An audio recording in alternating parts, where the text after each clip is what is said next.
The modern image of the witch is incomplete without that tall, conical silhouette.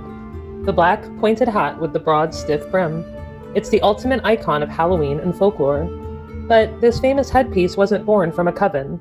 Its complete history is a twisting tale of fashion, prejudice, and pop culture. The conical hat itself is ancient.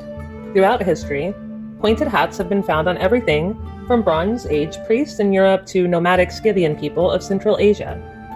Even the iconic Vietnamese non la is a type of conical hat, designed for rain and sun protection. But none of these early examples were associated with the type of dark magic we now call witchcraft. So how did the shape make the leap to the supernatural? The answer, as with many pieces of folklore, is complicated and rooted in marginalization. One theory traces back to alewives, women who brewed and sold their own beer in medieval England. They wore distinctly tall, pointed hats to stand out in crowded markets. As the professional, male-dominated brewing industry grew, these women were often accused of selling diluted or tainted brew. Coupled with their traditional knowledge of herbs and fermentation, which some viewed as a form of alchemy, their distinctive hats became associated with suspicion and eventually evil. Another darker theory points to historical anti-Semitism.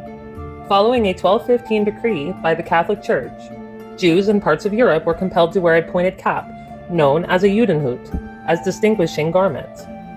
Over time, as anti-Semitic tropes grew, this forced headwear was drawn into imagery of sorcery and the demonic.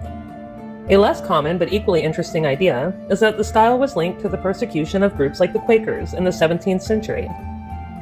Though their hats weren't pointed, their plain, conservative dress, including distinctly shaped caps, made them targets of Puritan backlash.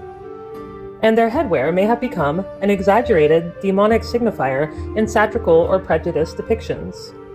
Ultimately, the perfect storm for the stereotypical witch hat wasn't conjured until the 18th century. It was in the cheap woodcut illustrations of English children's chapbooks that the crone on the broomstick was first commonly and consistently depicted wearing a peaked hat. The image was a visual shortcut, an easy, evocative way for artists to signal a wicked or supernatural character. It was instantly recognizable as an emblem of the outsider. The final decisive nail in the hat's historical coffin came in 1939 with the film The Wizard of Oz.